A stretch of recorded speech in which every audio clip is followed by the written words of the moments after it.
La inmensa mayoría de las personas se pasa la vida preguntándose si Dios existe. Las respuestas posibles, se me antoja, son tres: sí, no o no lo sé. A los que están convencidos no hace falta decirles más. A la luz de la fe o de la lógica o de alguna otra capacidad intelectiva elevada, han llegado a la conclusión de que debe haber alguien, algo por encima de nuestras capacidades, que hiciera las cosas y a las personas tal y como son. Los que no creen en la existencia de Dios es probable, pero no seguro, que sigan así hasta el final de sus días y que lleguen a una conclusión definitiva una vez fallecidos. Y dentro del grupo de los que no saben cuál es la respuesta correcta, los hay que la buscan con interés, preguntándose a su vez otras dos cosas: el porqué de la existencia del universo y el para qué de la vida humana. Para quienes la fe ciega no es la vía por la que adentrarse en la búsqueda de las respuestas a esas preguntas, hay una alternativa: la ciencia. Esa cuyo avance mucha gente cree que supone una enmienda a la totalidad de la presunta existencia de Dios y que resulta que en realidad hace justamente lo contrario: demostrarla. Ahora verán cómo, porque hoy nos interesa saber cuáles son las nuevas evidencias científicas de la existencia de Dios, recogidas en un libro de muy reciente aparición, no tiene ni un mes de vida, firmado por José Carlos González Hurtado, según el Financial Times, una de las 100 mejores personas que ejercen la dirección de empresa en el mundo. Él ha trabajado en grandes multinacionales y ahora preside la sección española del canal de televisión EWTN, presente en 145 países y que llega a 310 millones de hogares. José Carlos, muy buenas noches. Muchísimas gracias por esa presentación. La verdad es que voy a grabarla y se la voy a enseñar a mi madre. Hombre, pues esto ya es un honor para nosotros, así que agradecido doblemente por su presencia y por esa dedicatoria. Estas cifras de la EWTN son enormes, no llegan a ser infinitas, que es uno de los asuntos de los que vamos a hablar hoy, pero son enormes. Sí, la EWTN, lo que es increíble, o sea, si hay muchos milagros, pero uno de los milagros es EWTN. La gente puede saberlo, puede no saberlo, pero fue fundada por una monja de clausura, clarisa, que tenía casi 60 años y que además estaba impedida en Alabama, que es, si alguien conoce Estados Unidos, es uno de los estados que tiene menos católicos, tiene menos de un 1% de católicos. Y ahora, como has dicho, se ve más de 300, tú has dicho 310, yo creo que son 320 millones de hogares, y hemos llegado a España pues hace 2 años y pico. Sí. ¿Y cómo fue la llegada a este tipo de negocio por parte de una persona que había estado en grandes multinacionales? Pues providencial. O sea, hay una frase, el otro día estaba con el consejero delegado y nos contó una anécdota de la Madre Angélica que la verdad es que me llegó. Por lo visto, la Madre Angélica, en uno de los momentos donde lo pasaba muy mal, porque pues, la cadena lo pasó muy mal, porque la cadena no tiene publicidad y solo se mantiene con donativos. Entonces, bueno, pues debía estar pues, en un momento difícil y delante del sagrario le preguntó a nuestro Señor y dice, bueno, ¿por qué yo? ¿Por qué yo?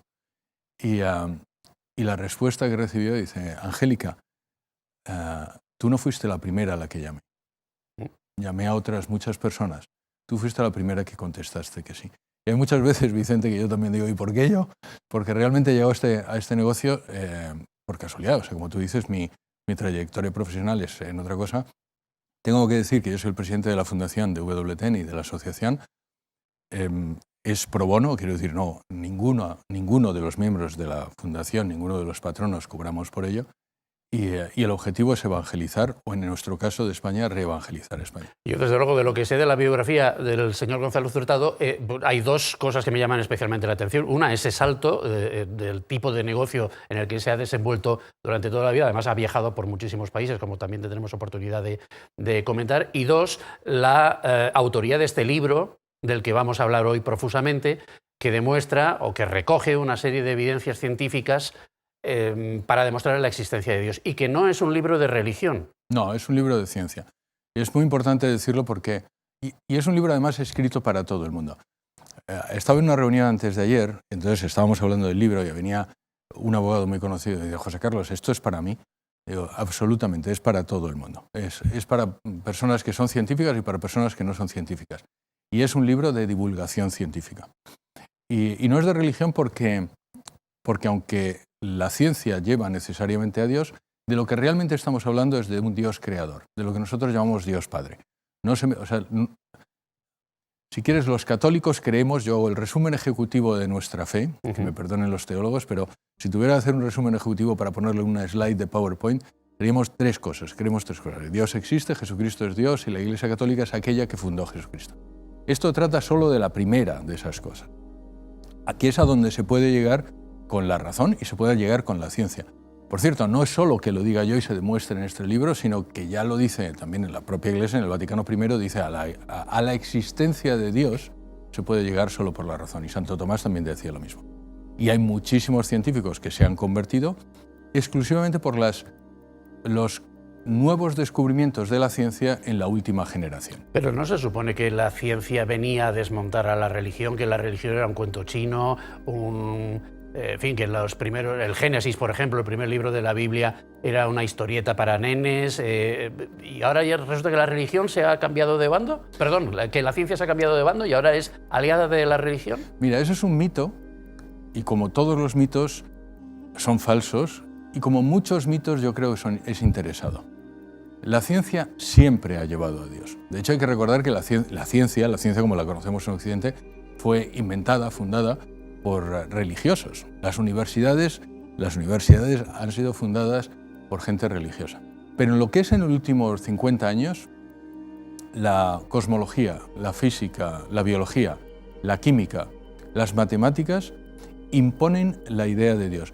La ciencia impone la idea de Dios. Esa no es una frase mía, que también, si quieres, es una frase de Max Planck, que es el padre de la física cuántica. Le dijo, mira, la ciencia no te deja opción más que para creer en Dios. Y si quieres otra cita, el último premio Nobel de la física, el año 2022, que se llama Anton Zeilinger, él dice, las cosas que he visto en la naturaleza son tan impresionantes que he decidido creer en Dios. En el libro hay muchísimo, yo me lo he leído, de cabo a rabo, y hay muchísimas citas y testimonios de científicos que empezaron siendo ateos o al menos agnósticos y acabaron siendo religiosos, unos cristianos, otros unos católicos y otros de otras confesiones. Vamos, José Carlos, si le parece, a ir desmenuzando los contenidos del libro. Usted habla, en primer término, los primeros capítulos se centran en la física, en la cosmología, en la astronomía. Después hay una serie de capítulos sobre las matemáticas, de qué manera las matemáticas también demuestran la existencia de Dios, y por último pues, está la biología, la genética, todo esto. Si le parece, vamos por partes, como diría Jack el Destripador, y vamos abundando un poco en las principales pruebas que usted recoge en este libro, de física y de astronomía. Aquí había dos tipos de física: la física de Newton, la clásica, la de toda la vida, la que explica lo que podemos ver a simple vista, los movimientos, las fuerzas, la energía que vemos a nuestro alrededor constantemente, y luego está la mecánica cuántica, en donde ya entran en juego Einstein, que quizás sea el más famoso, Max Planck, Heisenberg con su principio de indeterminación, etcétera, etcétera, etcétera. Estas dos físicas, de repente, impulsan dos modelos distintos de universo. Uno estático y otro que no lo es. Pero primero, si no te importa, voy a empezar porque hay una primera parte en el libro que trata de qué es Dios. Y es importante definirlo porque muchas veces me he dado cuenta que las discusiones con la gente que es atea es sobre la imagen de Dios. Entonces, lo del Dios barbudo dentro del triángulo. Exacto. Entonces, de hecho, cito a un filósofo ateo que dice: yo no puedo creer en un señor con barba, vestido con túnica blanca y con un rayo en la mano y que además nos juzga. Y yo contesto: yo tampoco. Pero claro, ese no es el Dios del que estamos hablando. El Dios del que estamos hablando es el Dios que está fuera del universo. Y para contestar tu pregunta, si quieres, una de las primeras pruebas que aduzco en el libro es el Big Bang. Y me importa mucho hablar de ello porque me he encontrado que mucha gente lo que te dice es: pero el Big Bang desmonta a Dios. Y es justo lo contrario, es importante decirlo. Mira, el Big Bang fue primera vez modelizado por un sacerdote católico, se llama Georges Lemaitre, en el año 30 y tantos, escribió el libro en el 1944, por cierto, se publicó en español antes que publicarse en inglés, se publicó en francés y en español al mismo tiempo, y un sacerdote católico que él llamó la teoría del huevo cósmico en el momento de la creación, que no es precisamente una frase que nos acordemos muy fácilmente. No es muy comercial. No es muy comercial, ¿no? El sacerdote era un fantástico... Si me permite la analogía, es como el Scrambled Eggs, que era el primer título de Yesterday, la canción de los Beatles. Ah, sí, sí. Eso lo Huevos revueltos, y aquello no pegaba mucho hasta que le encontraron. Pues fíjate que el nombre de Big Bang se lo pone su némesis, o sea, su competidor, un tipo con el que se llevó muy mal y que se llama Fred Hoyle, que era un científico ateo. Este sí estuvo nominado varias veces al Nobel. Interesante, porque Fred Hoyle, siendo ateo, al final se convierte también en teísta. Entonces, riéndose del padre Lemaitre, dice, bueno, sí, esto es como el Big Bang. ¿Por qué quiero resaltar esto? Porque realmente solo existen dos posibilidades para el universo.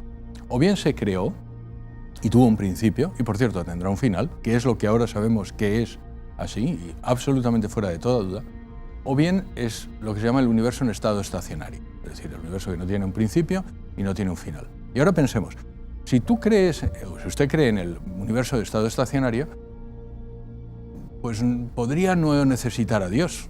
O sea, el universo en estado estacionario, que es el que defiende la física clásica, es el que no tiene un principio ni un final. Ha estado ahí siempre, no acabará nunca. Exacto. Y por tanto no ha sido creado, simplemente está ahí y fruto de su existencia viene todo lo demás. Exacto, es intemporal.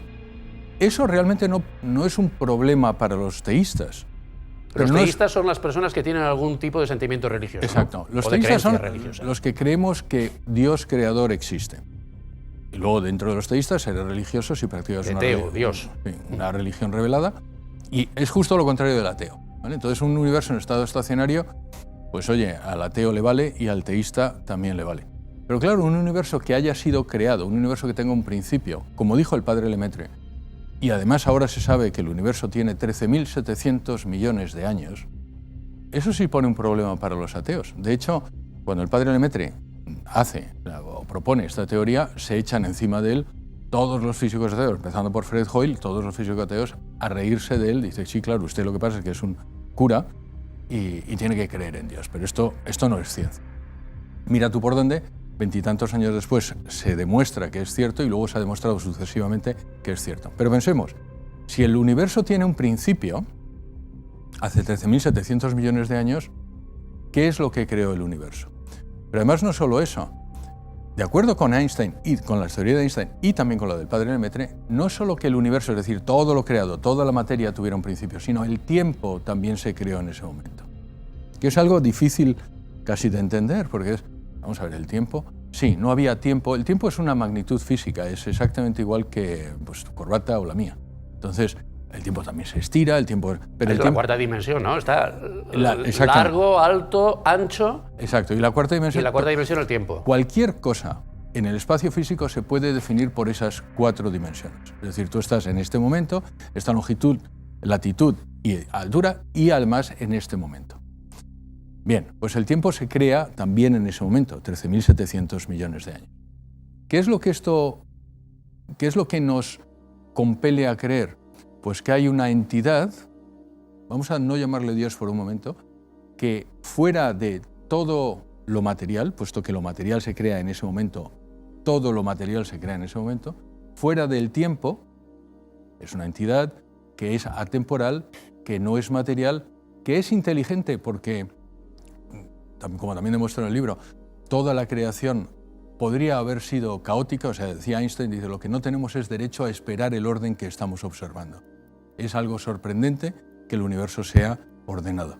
Entonces es una persona inteligente, es una persona intemporal, es una persona inmaterial y que además cuida de lo creado, porque desde entonces el universo se mantiene gracias a unas leyes y a unas constantes que no sabemos de dónde vienen, pero que están ahí. Entonces, eso es lo que llamamos Dios. Ahora abundaremos un poco en las pruebas concretas que avalan esta segunda teoría, la que no es la del universo estacionario, sino la de que el universo tuvo un principio y probablemente tendrá un final, vamos, seguro, según estas teorías.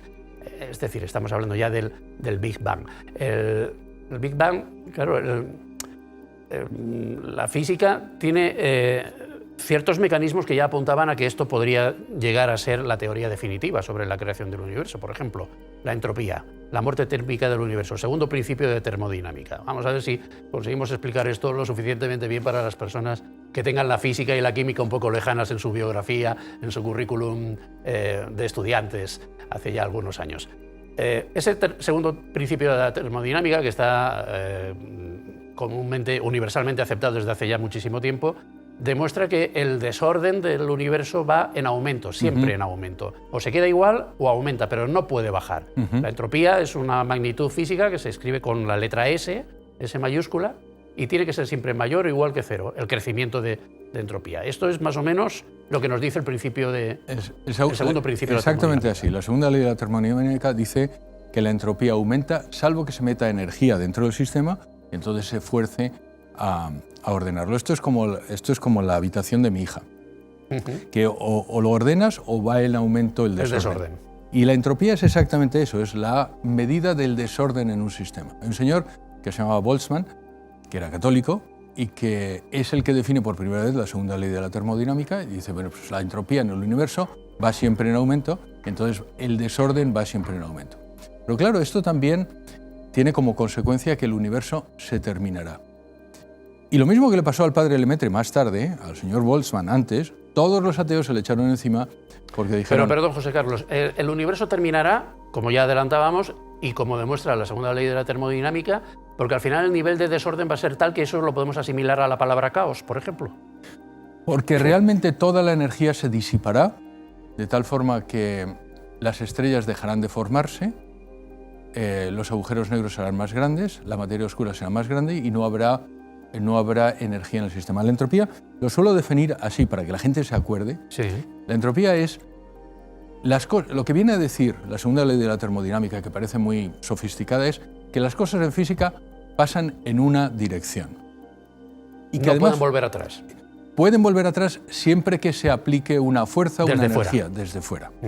Pero que naturalmente pasan en una dirección. Y una cosa importante, Vicente, y que lo menciono en el libro es, y además esperamos, tú y yo, que pasen en una dirección. Y sabemos que eso es lo natural. La entropía es esto.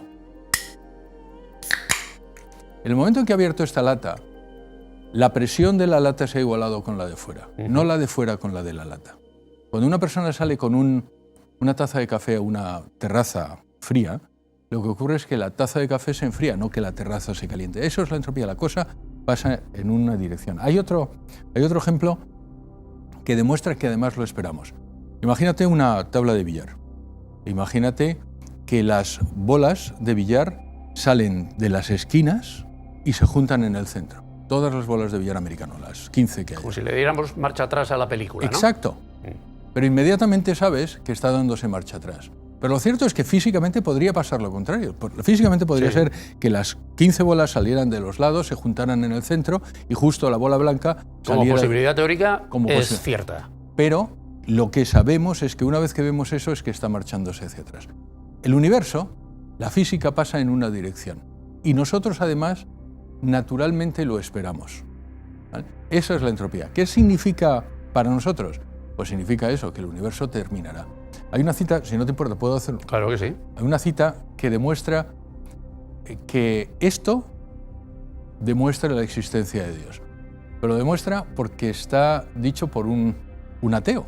Un ateo, cuando la segunda ley de la termodinámica era solo una posibilidad y no estaba demostrada y ahora está completamente fuera de duda, este señor escribía esto. Dice, el estado de gran calor original, a partir del cual todo se enfría, es absolutamente inexplicable e incluso una contradicción. Y ello presupondría la existencia de un Dios creador. Esto lo escribe Federico Engels en una carta a Karl Marx en 1869, refiriéndose a la teoría de Boltzmann. Los padres del marxismo. Los padres del marxismo diciendo básicamente, si la segunda ley de la termodinámica es verdad, Dios tendría que existir. Con lo cual no lo digo yo, lo dicen ellos. Como dicen los abogados, a confesión de parte, relevo de prueba. Ya no hace falta demostrarlo. O sea, que no tiene que existir y por tanto tiene que ser falsa la segunda ley de la termodinámica. Pero como sabemos que es cierto, entonces efectivamente... Bien, total, que tenemos un universo, José Carlos, que empieza con el Big Bang, que va a acabar con la muerte térmica del universo, que es como se llama científicamente esta posibilidad de que la entropía, esta certeza de que la entropía, el desorden del universo siga creciendo. Pero vamos, podemos terminar el programa, no va a pasar ahora enseguida, ¿eh? No, ya, sí. Pero volvamos al origen, donde nos encontramos que pasan cosas.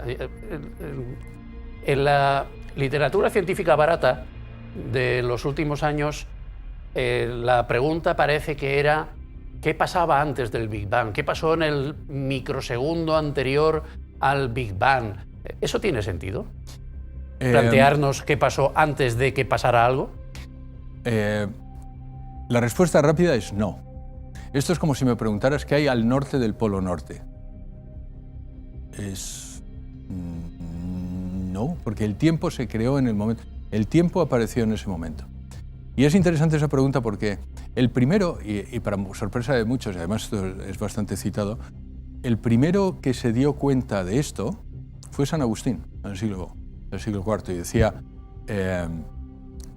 los paganos, cuando decían, bueno, ¿qué es lo que estaba haciendo Dios antes de la creación del universo? Porque claro, el cristianismo y el judaísmo son las únicas religiones que dicen que hubo una creación ex nihilo, desde nada. Entonces los paganos de la época decían, bueno, ¿y qué estaba haciendo Dios antes? Estaba tomándose una taza de café grandísima. Y él contesta en las confesiones, no preguntéis qué es lo que hacía antes Dios de la creación, porque no había antes. Es decir, cuando el tiempo empieza en el Big Bang, no había antes del Big Bang. Pero el problema que plantea para los ateos, y esto es lo que ha convertido a mucha gente, tengo que decirlo, no soy yo lo que lo digo, hay mucha gente, Robert Jastrow, Anthony Flew, un montón de científicos y filósofos que, confrontados con el hecho de que no cabe duda de que el principio del universo pasó hace 13.700 millones de años, la pregunta siguiente es, ¿y si tuvo un principio, quién fue el principiador? Y si hubo creación de la nada, ¿quién lo creó? Porque de la nada no se puede crear nada. No se puede crear algo. Nada. Desde el principio de los tiempos también eso filosóficamente se sabe. O sea, Parmenides dijo, de la nada, nada sale. Y es evidente, quiero decir, no. Pero es verdad que dan vueltas y vueltas con el problema con tal de no aceptar la necesidad de la existencia de Dios. Pero no puede haber una creación espontánea, por ejemplo. Eso lo decía Hawking, que es un científico muy conocido y además una persona muy inteligente. Probablemente, y me vas a permitir, es más conocido por los errores que cometió que por los aciertos que dijo.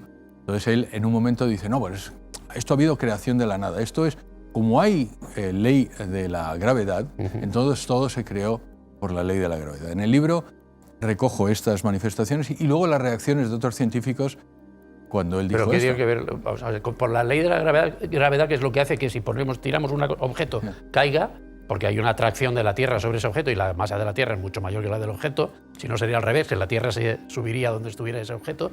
Bueno, que por la ley de la gravedad, dice Stephen Hawking, tan famoso en su silla de ruedas, lo recordarán todos.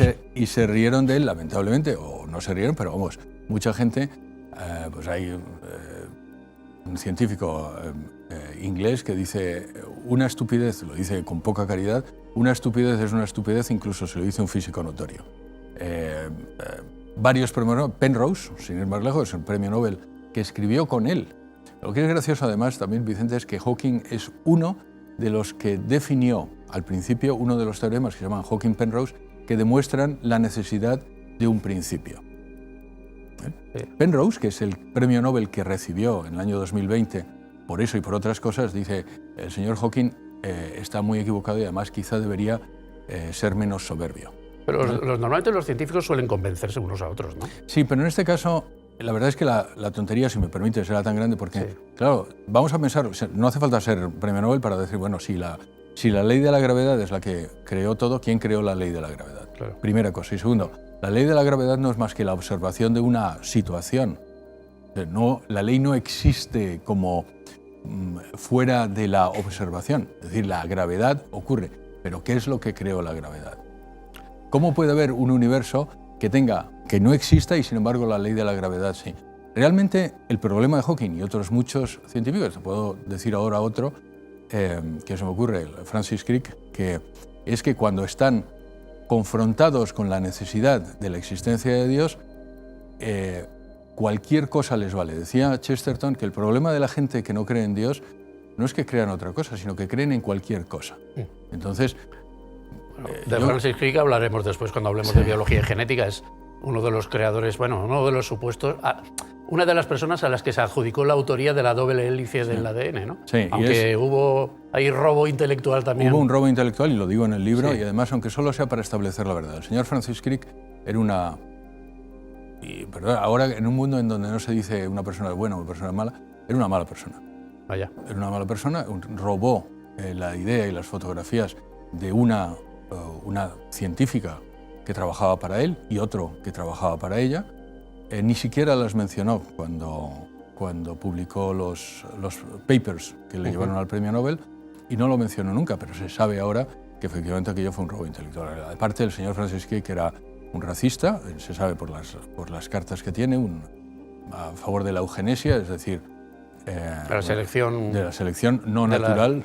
De la especie, ¿no? Y efectivamente, y ateo, ¿vale? Entonces él, bueno, ya vamos ahí, pero vamos, si quieres volvemos. No, ahora vamos a seguir con la física, luego nos iremos a la biología y a la genética, como habíamos prometido. Estamos intentando explicar lo que cuenta este libro, Nuevas evidencias científicas de la existencia de Dios, que se basan fundamentalmente en esos tres terrenos del conocimiento: la física y ciencias anexas, las matemáticas y estadística y la biología genética. Estábamos todavía en la física, estábamos con el Big Bang, que es el punto de inflexión en la concepción del universo. Primero estamos hablando del universo, luego hablaremos de las personas que lo pueblan. Pero ¿cómo fue ese Big Bang, José Carlos? Claro, ninguno estuvimos allí para verlo, pero las evidencias científicas sí demuestran que al principio estaba todo concentrado, o sea, Dios o la ley de la gravedad o lo que fuera crea una masa enorme, pero concentradísima en un espacio pequeñísimo, y eso explota. Hay una cosa que llaman singularidad, que me gustaría que me explicara exactamente qué es, y a partir de la singularidad el universo empieza a expandirse. Y en eso está todavía. Exactamente. Entonces, primero voy a hacerte Los teístas tenemos que acostumbrarnos a decir Dios, no cualquier cosa, o eso que llamamos Dios. Pero usted en el libro habla constantemente de algo / alguien. Claro, porque al principio, para no perder a las personas que, sabes, que la palabra Dios les produce un sarpullido, pues entonces vamos a llamarle algo / alguien. Pero bueno, eso que llamamos Dios, efectivamente, en el momento primero, hace 13.751 millones de años, todo el universo estaba comprimido en menos de una cabeza de alfiler. En menos de una cabeza de alfiler. Todo el universo, toda la masa, absolutamente todo. Esto que ahora son trillones y trillones de estrellas, con sus planetas, con el espacio vacío, con todo eso en una cabeza de alfiler. Y sabemos además, Vicente, que, lo digo porque otra de las, digamos, creencias es que el universo es infinito, y no lo es.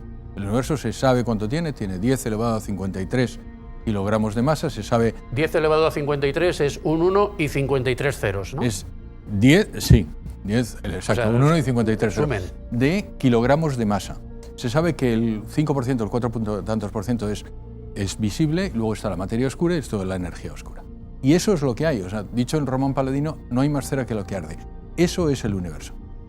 En una brevísima, en una trillonésima de segundo, el universo se expandió billones y billones de veces. Entonces se expande muy rápidamente y desde entonces se expande. Se podría esperar que fuera a contraerse precisamente por la fuerza de la gravedad, pero sabemos que a partir de algún momento se expande más rápidamente, en lo que se llama la constante de Hubble, que ahora se llama la constante de Hubble-Lemaitre porque realmente... Hubble es el científico que dio nombre al famoso telescopio. Exacto. Y es el que calculó la velocidad a la que se expande, pero lo que es gracioso es que lo calculó 2 años después de que el padre Lemaitre lo calculara. Pero, una vez más, el marketing es probablemente cosa anglosajona y se le ha puesto el nombre. Ahora se llama Hubble-Lemaitre. Bueno, y se sabe que se expande más por la energía oscura que, digamos, contrarresta la gravedad que haría que se contrajera. Entonces no sabemos... O sea, vamos a ver, la gravedad haría que se contrajera el universo. Y hay unas fuerzas llamadas oscuras que no sabemos realmente qué son. Magia, no son nada raro. Que sabemos que son lo que hace que... lo contrario. Exacto. Pero voy a hacerlo... Hay una cosa que suelo... Cuando la gente dice que el universo se expande, estás pensando en un vacío enorme donde las estrellas, digamos, se separan una de otra por unas fuerzas que no sabemos. El universo es, y si me permites que haga... Claro. El universo es así. Y aquí voy a poner una estrella y aquí voy a poner una galaxia. Y están separadas por esta distancia. ¿Por qué se separan? Se separan porque todo el universo se expande. Entonces, ¿no ves? Este punto y este punto están más separados. Y cada vez están más separados. Pero lo que ocurre es que todo el universo se está expandiendo. Además, hay las dos estrellas también, si quieres, se separan entre sí, pero la fuerza por la que se separan es básicamente por las que el universo se separa. El universo tiene, si quieres, una frontera, y se sabe que tiene una frontera. Entonces, se sabe cuándo empezó, se sabe que tiene una frontera, pero es que además, desde entonces, desde que el padre Lemaitre lo dijo en el año 1944, se ha demostrado varias veces. Hay una ironía que me hace mucha gracia, y además me gusta contarla, es cuando el padre Lemaitre escribe esta teoría y se meten mucho con él. Bueno, pues él, desde el año 44 que lo escribe hasta el año 66 que fallece, mucha gente le da lo que normalmente se dice, le da mucha caña. Le dan mucha caña al pobre sacerdote. Y en 1966, 6 meses antes de que el padre Lemaitre fallezca, en Estados Unidos, 2 científicos se llaman Penzias y Wilson, que luego conseguirán el premio Nobel en 1978, demuestran que el Big Bang es cierto. ¿Y cómo lo demuestran? Pues están en el telescopio más importante del mundo, en aquel momento, y captan una cosa que se llama la radiación cósmica de fondo. ¿Qué es la radiación cósmica de fondo? Pues es eso, para entendernos todos, es el eco que queda después de la primera explosión. Entonces, hay una primera explosión y los científicos que estaban a favor del Big Bang, por ejemplo, uno que se llamaba Dicke, que también era profesor en Estados Unidos, dice, bueno, pues tiene que haber quedado una radiación de aquel momento, puesto que el universo, como está contenido, se tiene que ver. A ver, José Carlos, entonces, primer momento de creación del Big Bang, el momento de creación, la singularidad.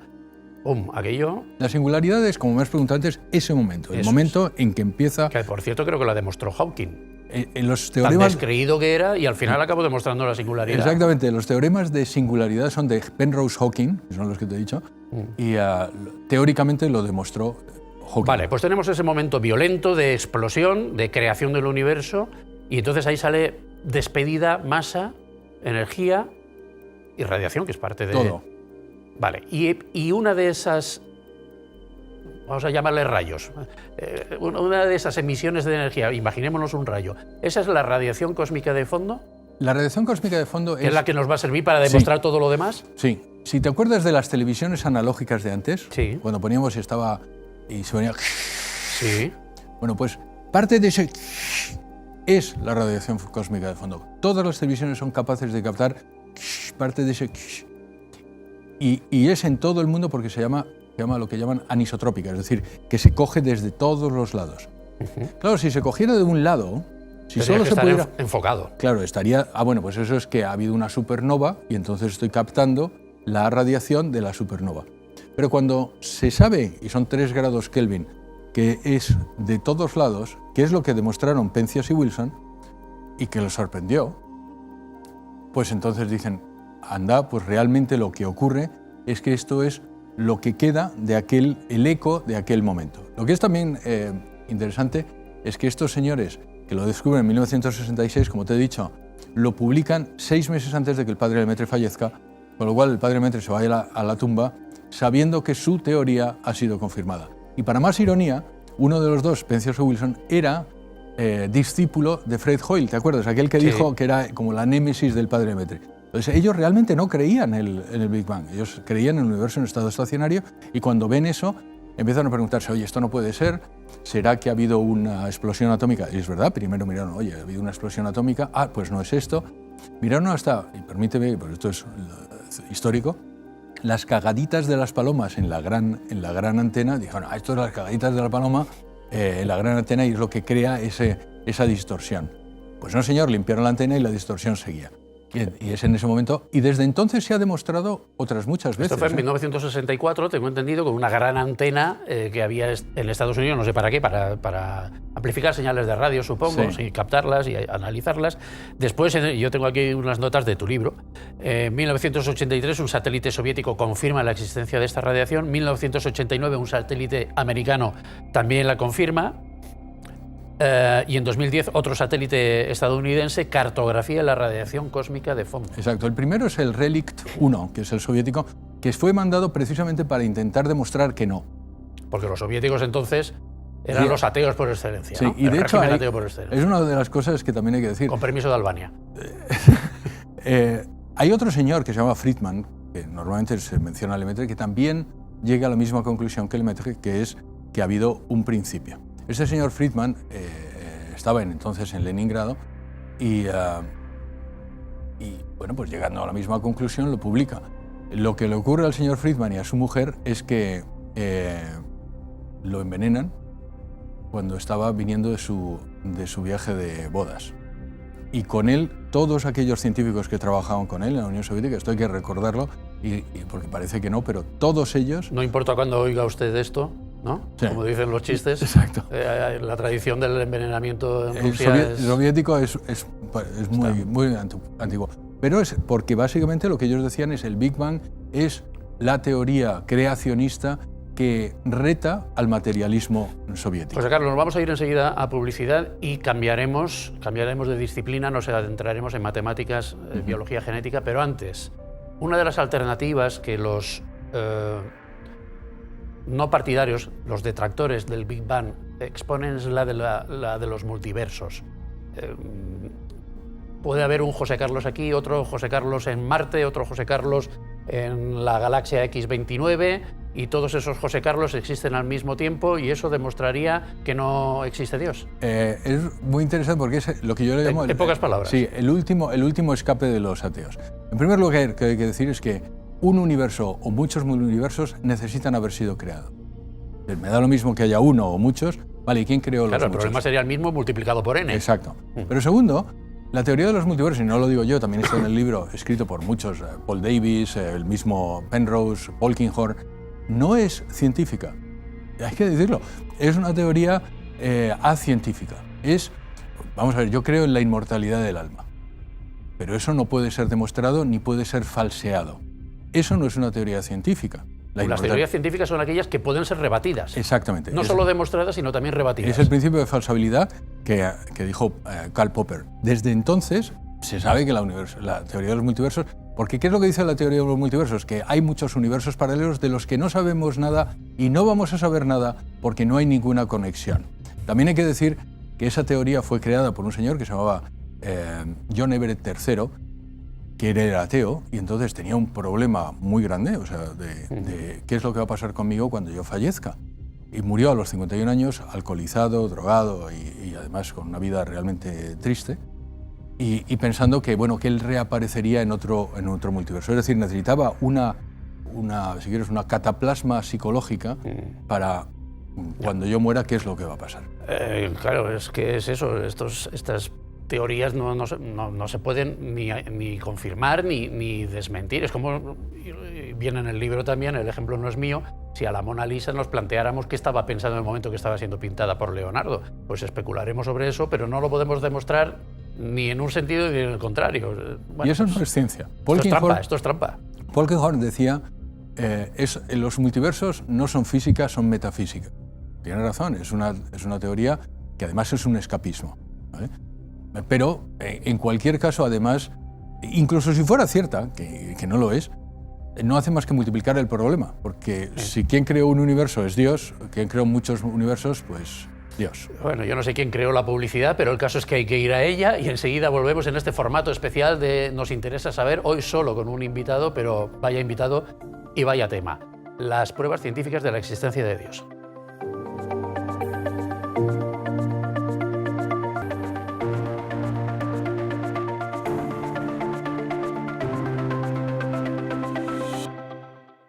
No hace ni un mes que está en las estanterías de las mejores tiendas de venta de libros el título Nuevas evidencias científicas de la existencia de Dios, firmado por José Carlos González Hurtado, que es nuestro invitado hoy especial en este formato atípico de Nos interesa saber de nuestro NIS, de nuestro querido NIS.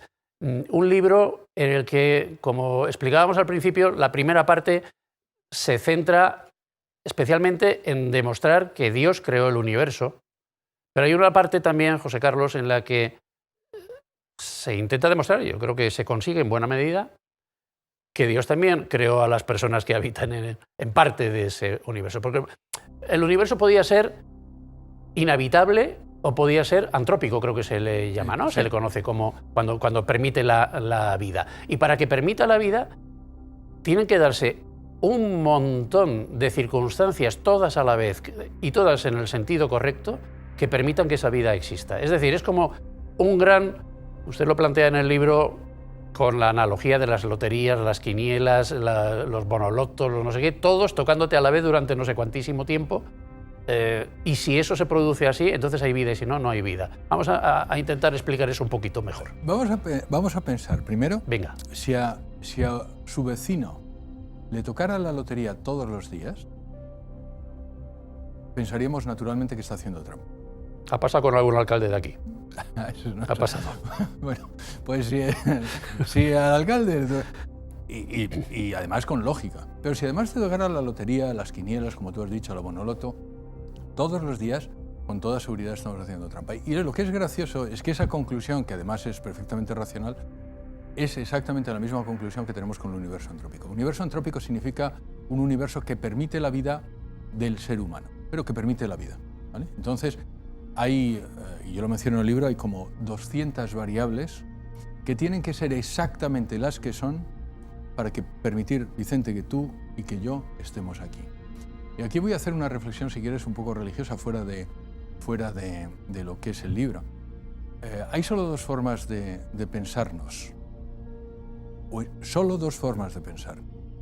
O estamos aquí porque Dios, o eso que llamamos Dios, quiere, o estamos aquí por el mero azar. Si lo piensas, no existe otra posibilidad.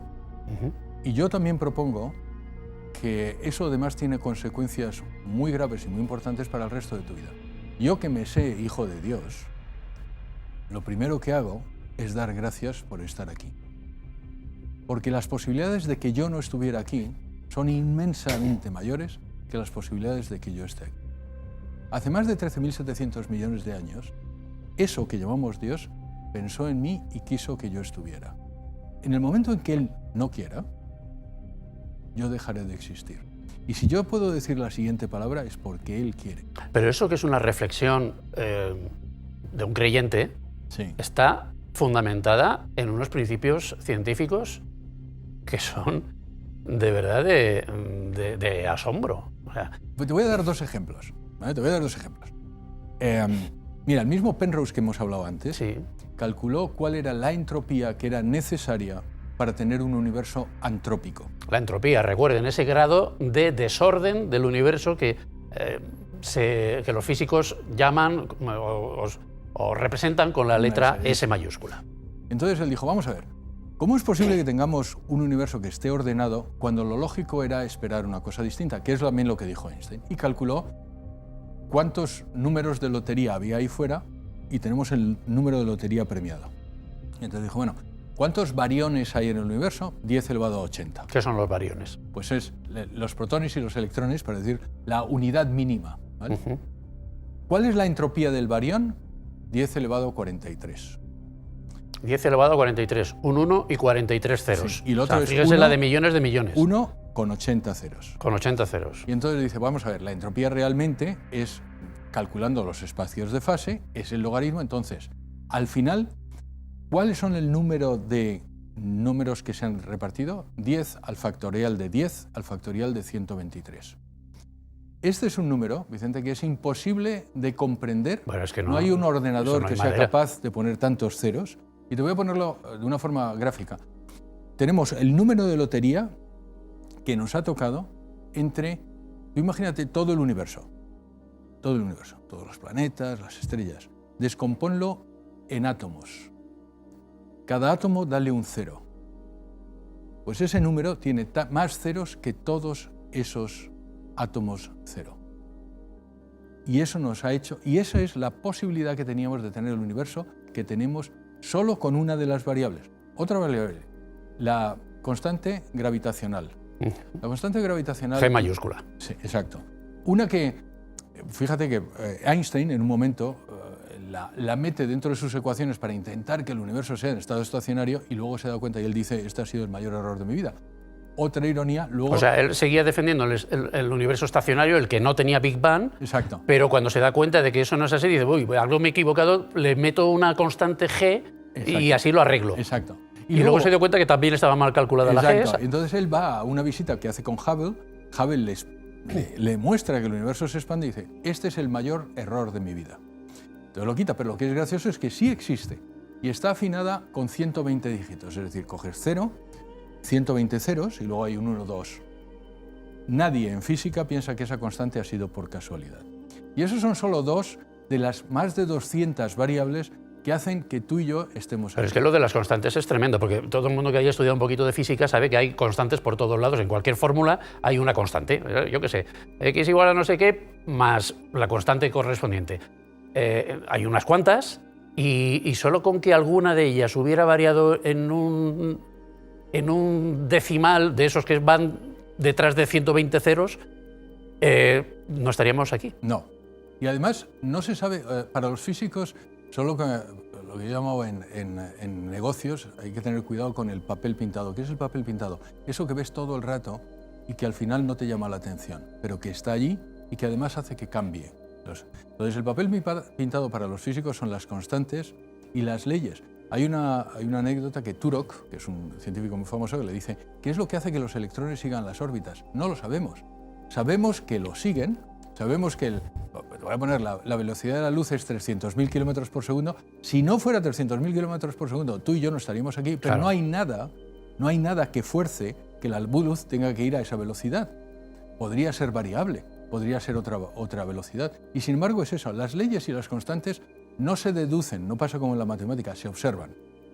Entonces, lo que te decía antes de Hawking, la ley de la gravedad es la que es, pero no sabemos por qué. Si no fuera esa, tú y yo no estaríamos aquí. Y si no tuviéramos la distancia que tenemos al Sol, tampoco podríamos... No. En fin. Ya te digo, hay 200 variables. Claro, es que esto es jugar a la lotería, pero todos los días en 1000 juegos y que te toque siempre. Y eso es lo que demuestra, insisto, ahí, fíjate que es gracioso, que el que hablábamos antes de Fred Hoyle se convierte y luego él dice, la mentalidad atea es una mentalidad de cacharrería. ¿Y por qué dice eso? Dice, mira, tú imagínate que tuvieras un hangar, todas las piezas de un avión, del Jumbo, ¿sabes? Del avión más grande, el 747, esparcidas por el hangar. Y viene un tornado. Y es capaz ese tornado de poner cada una de las piezas, cada uno de los cables, cada uno de los tornillos, cada una de las cosas exactamente donde tiene que estar de tal forma que el Jumbo se ensamblara. Y él dice, no existen tiempo suficiente ni varias veces el tiempo suficiente para que eso pase. Y eso es exactamente lo que ha pasado. Eso a nivel astronómico y físico. Me gusta mucho esa frase de Einstein, la coincidencia es la forma que tiene Dios de permanecer anónimo. Sí. Es tremenda. Pero es que si nos vamos al ámbito matemático, biológico, pues es que nos encontramos lo de la parte de matemáticas, le confieso que es la que a mí me ha costado un poquito más de entender del libro, porque tampoco es fácil. Ahí se habla de diversos tipos de infinitos, por ejemplo.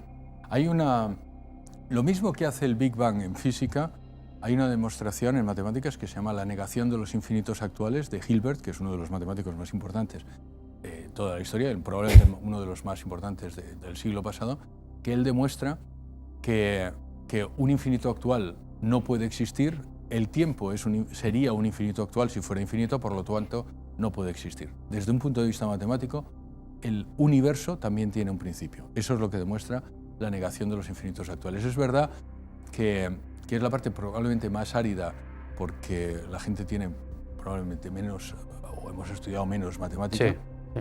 Pero, insisto, lo intento explicar de una forma que lo entienda todo el mundo. Hay otra de las demostraciones que a mí me llama, que es una de mis favoritas y uno de los científicos que probablemente se nota que es mi favorito, uno de mis favoritos, se llama Kurt Gödel, que es probablemente el matemático, yo diría el matemático más importante que ha existido jamás y uno de los lógicos más importantes que ha existido.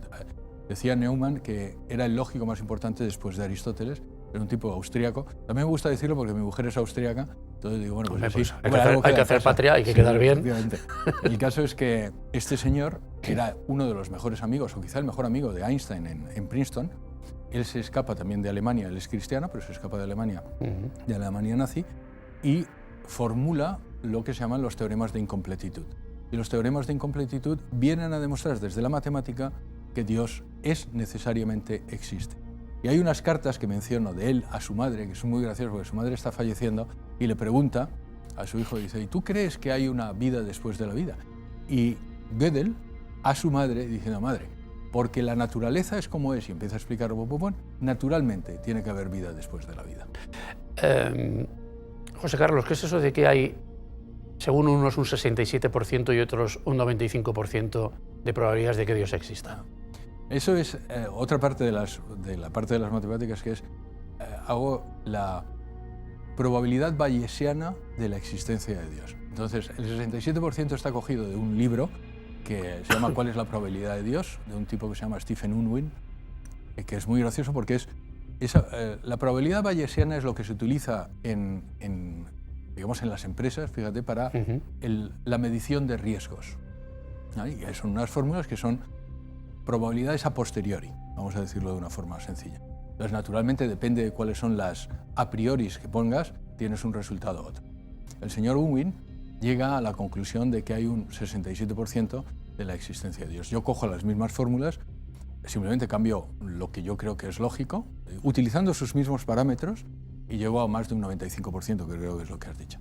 Es una cosa graciosa, si quieres, porque eso no demuestra la existencia de Dios, lo que demuestra es que es más lógico, incluso desde el punto de vista de la probabilidad bayesiana, que exista a que no exista. La lógica es una clave también matemática que emplea Gödel, traduciendo la lógica matemática y además dejando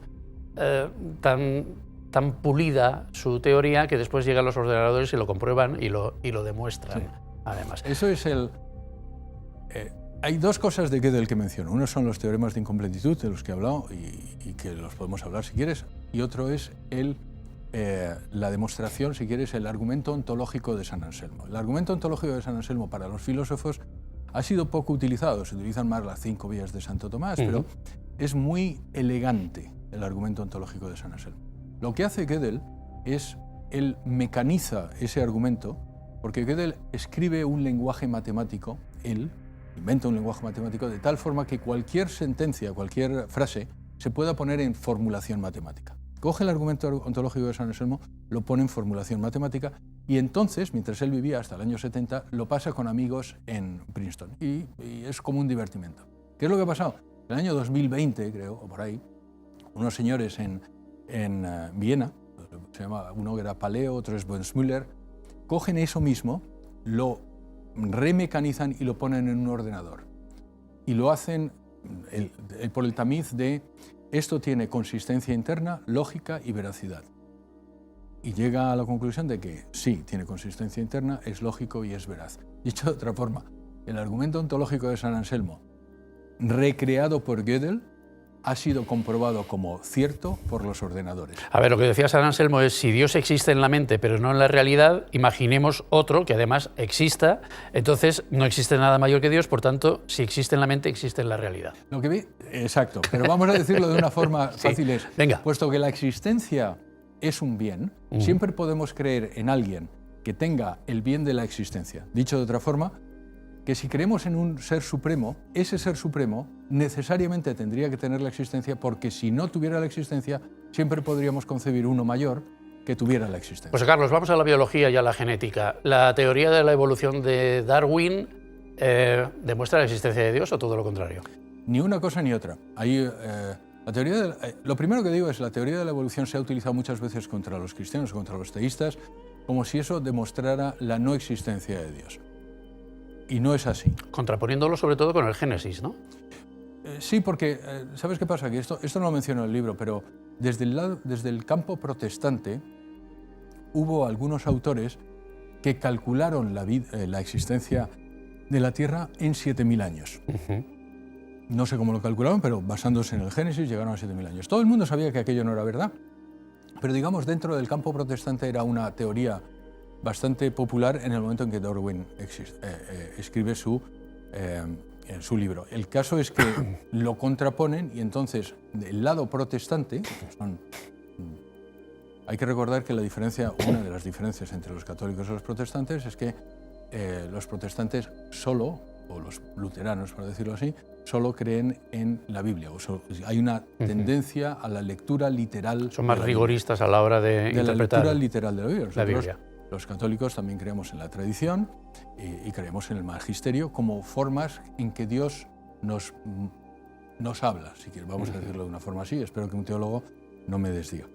Pero en su caso, claro, si la Biblia, y lo que decía Lutero, solo escritura, solo la escritura es lo que vale, cuando hay alguien que desdice la literalidad de la Biblia, pues entonces se echan sobre él. Entonces, digamos, el mito de que la evolución está en contra del cristianismo viene de ahí. Luego, efectivamente, además, el señor Darwin evolucionó de ser un cristiano protestante religioso a serlo menos y a ser prácticamente agnóstico. El padre de la evolución tenía que evolucionar, ¿no? Exacto. De hecho, hay un capítulo que llamo La evolución de la teoría de la evolución. El problema de la teoría de la evolución es que significa muchas cosas para mucha gente. Entonces, en unas ocasiones se coge exactamente el libro de Darwin, pero, por ejemplo, está la teoría sintética de la evolución, que hay un señor que se llama Dobzhansky, que él es religioso y ortodoxo, que lo único que intenta es unificar yo creo que lo que quizá se ha quedado más en el imaginario colectivo del común del ciudadano es que la teoría de la evolución es pues, una celulita de no sé qué que crece y se transforma en un paramecio y el paramecio se transforma en un pececito y el pececito no se sabe muy bien cómo en un ave y el ave en un mamífero y el mamífero pequeñito en un gorila y el gorila en el hombre. Exacto. Y además en algún momento hay mucha electricidad. ¿No te lo cuenta? Es como un caldo, porque Darwin habla del caldo primordial. Bueno, pues lo cierto evidente es que eso sabe que no es así. Vale. Eso no fue así. Si hubo evolución, que se ha demostrado que sí hubo lo que se llama microevolución, es decir, que hay evoluciones dentro de la propia especie, no se ha demostrado que hay evolución entre especies, ¿vale? Pero si hay evolución, con toda seguridad no fue así. No sabemos... O sea, eso del eslabón perdido del hombre y todo eso, nada. No sabemos cómo creció la vida, cómo empezó la vida. Para darte una idea de tiempos, como te he dicho, el universo 13.700 millones de años. La Tierra 4.540 millones de años. Lo que se llama la explosión cámbrica 530 millones de años y el ser humano 300.000 años. No ha habido tiempo para ver esa evolución que tú estás diciendo.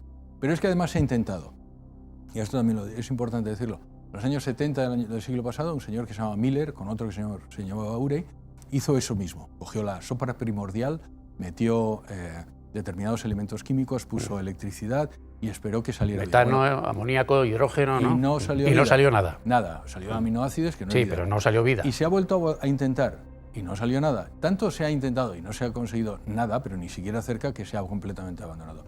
En este momento nadie sabe cómo se creó la vida. Total, que nos encontramos con un caso parecido de probabilidades a los que mencionábamos anteriormente, pero ahora ya jugando con la vida. Con la vida. Es decir, se han tenido que dar muchísimas circunstancias, todas en el sentido correcto y todas a la vez para que se creara la vida. Porque ahí tenemos, citábamos a Craig antes, Watson y Craig, los autores los que han pasado a la historia como autores de la doble hélice del ADN. Claro, el ADN tiene una serie de partes que enlazan con la otra hebra de la doble hélice y todo eso tiene que ser exactamente así, porque si es de otra manera, cualquiera de esas cositas cambia y ya no tenemos vida. De hecho, hay un caso, el señor Francis Collins, que es el director del proyecto Genoma Humano, entró en el proyecto, que ha durado más de 10 años, entró en el proyecto de Genoma Humano. Aquí estuvo Grisolía en Valencia. Como ateo. Este señor empezó como ateo.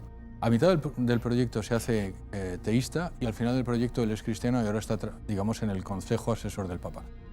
Para decirlo también de una forma fácil, todo el mundo sabe o se acuerda de eso de la doble hélice, que es como una escalera de caracol. Sí. Vale. ¿Qué es lo que pasa en esa escalera de caracol? Ese es el ADN. El ADN, para transmitir la información, tiene que estar creado de una forma exacta. Los peldaños de la escalera de caracol son bases nitrogenadas. Hay 4 bases nitrogenadas, ACGT. Esas tienen que estar de una forma concordar. La C va con la G y la T con la... Si no, sí, no la guanina ser. con la citosina y la adenina con... Exacto, con la guanina. La C con la G y la AT Eso, con la con la A con la T. Y luego los pasamanos de la base son azúcares y fosfatos. De tal forma que eso tiene que estar de esa forma exactamente para que pueda pasar la información. Ahora, vamos a dejar eso por un momento ahí. Con brevedad ya, que nos... Sí. Ahora el tiempo existe, efectivamente. ¿Cuál es la célula más pequeña que se ha podido sintetizar? Tiene 300.000 pares de base.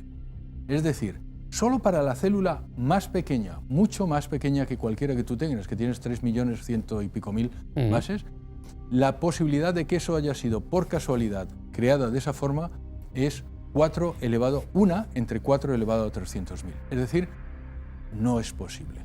Si quieres, estamos en contra de todas las probabilidades. Vamos, que hay que tener mucha vocación para, con todas estas pruebas ante nuestros ojos, negar la existencia de Dios. Mira, Christian Amundsen, que fue premio Nobel de 1972, me gusta citarlo porque lo dice él, no lo digo yo, él dice, hace falta ser muy idiota para ser ateo. Bueno, es otra forma de decirlo. Tenía falta de calidad, un poco más drástica. Pues Carlos, lo último, ¿cómo le dio a usted por meterse en esto? Pues porque... En la ciencia. Porque muchas de las personas están abandonando la práctica religiosa por una creencia falsa de que la ciencia desdice a Dios. Y lo que es cierto, Vicente, es que nunca antes ha habido tantas evidencias de que Dios existe gracias a la ciencia. Yo lo que puedo decirle a los televidentes es que, de verdad, el nivel de detalle, de conocimiento científico que demuestra José Carlos en este libro es de la máxima categoría. Lo que pasa es que en este caso está explicado de una manera amena, sencilla, divulgativa, y por tanto nos hallamos ante un éxito que supongo lo será también de ventas. José Carlos, muchísimas gracias por haber venido hoy a contarnos, a destripar el libro, y mucha suerte. Gracias. Y a ustedes, señoras y señores televidentes, como siempre les digo, queden ustedes con Dios.